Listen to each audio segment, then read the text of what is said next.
Dear Poultry industry friends, welcome to our second episode of Tuning In with the Experts. In this time, we are going to discuss with Christophe Cazaban about the effects in the field of Transmune usage. So, stay tuned with the experts to know all about the benefits of controlling Gumboro disease. Enjoy! Good morning, Christophe. Hello. I'm glad to talk to you again.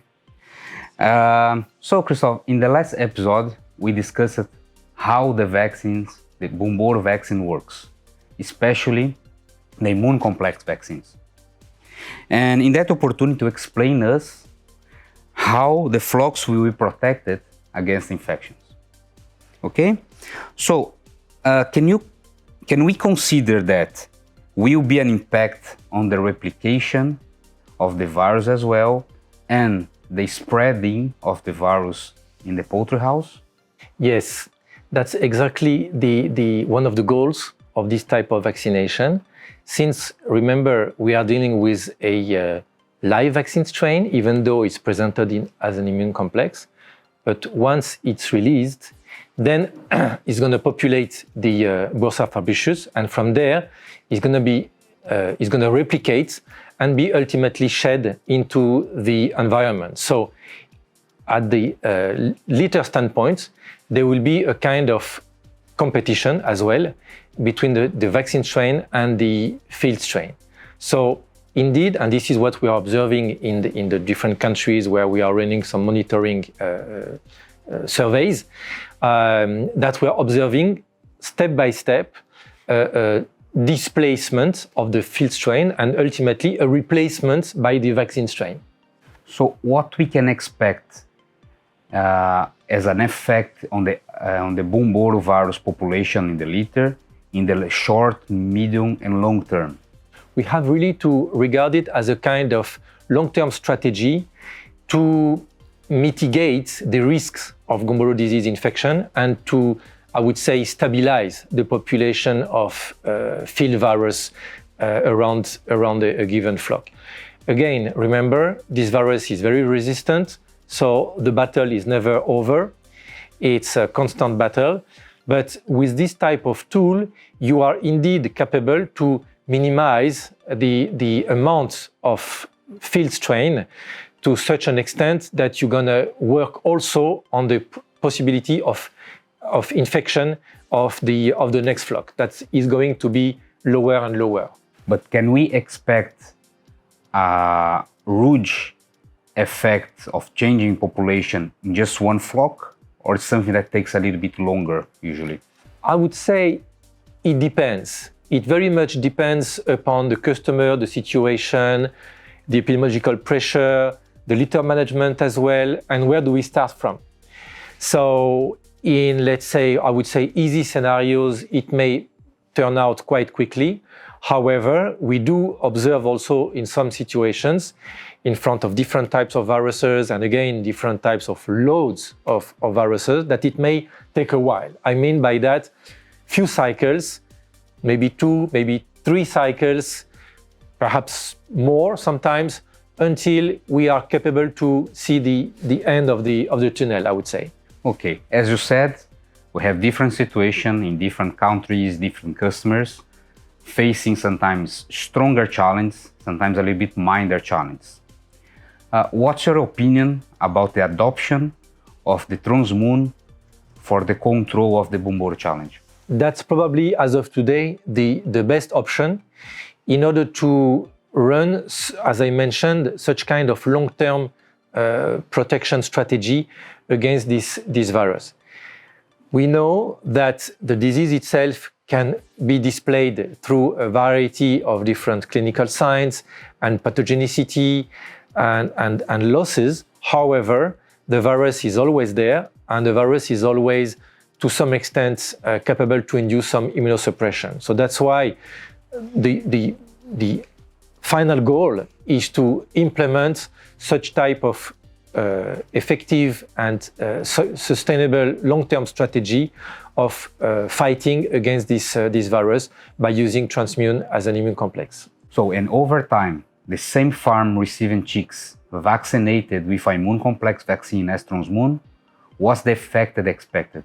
So the expected effect is to have batch after batch good performances as expected, because batch after batch we are dealing with birds which are already protected, which are already immunized with Transmune, which is, as of today, the best tool to prevent Gumboro disease, both as a disease point of view and as an infection point of view. So it is of critical importance to keep using Transmune batch after batch on the long term. So I can assume that over time the challenge will decrease and you're going to have a better control of the Gumboro challenge, of the replication and the circulation of this virus, right? So after the challenge is under control, can I relax the control? Can even I stop to use Transmune in this case? That's a very important question, and a lot of customers are wondering about it. I'd like to stress here and to remind everyone that this virus is extremely resistant into the environment. So unfortunately, we can never get completely rid about it. We cannot dream about eradicating Gumboro disease. This is valid for other types of diseases like maybe Newcastle or even influenza, but Gumboro, unfortunately, there is no way to get rid of it completely. So the virus is still going to be there in some places into the environment, into the building.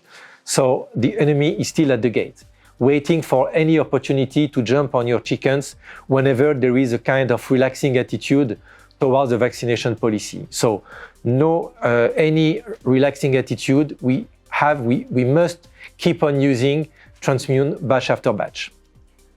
We could see in the last 10-15 years that the challenges are a little bit milder around the world in general.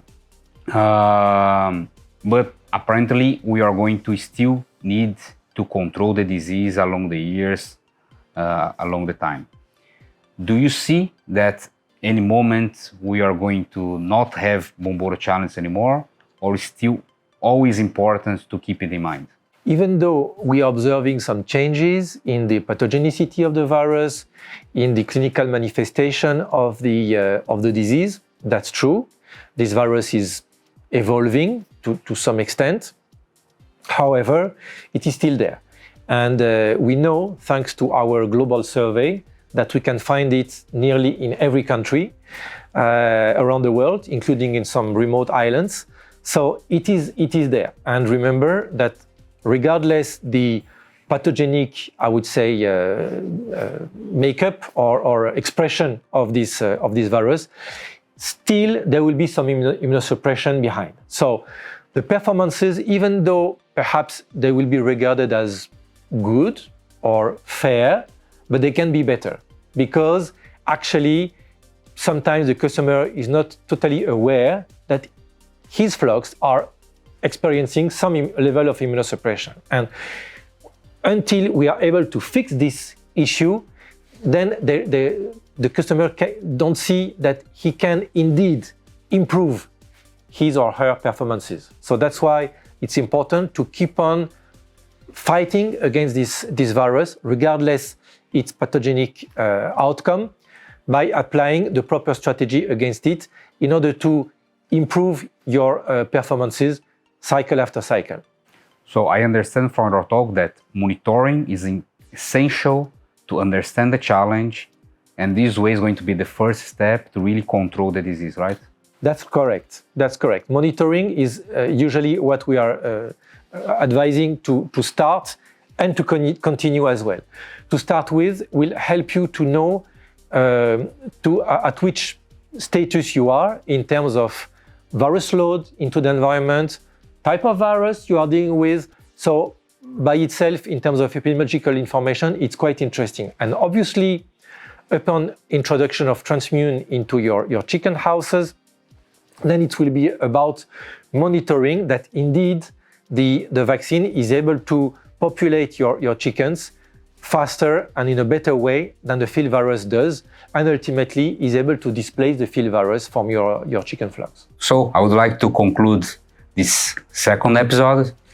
Thanks again, Christophe Cazaban, to be with us. You're welcome. And quick well. Thank you for watching this episode. And do not hesitate to give us your feedback by commenting down below in the comment section. Goodbye, stay safe.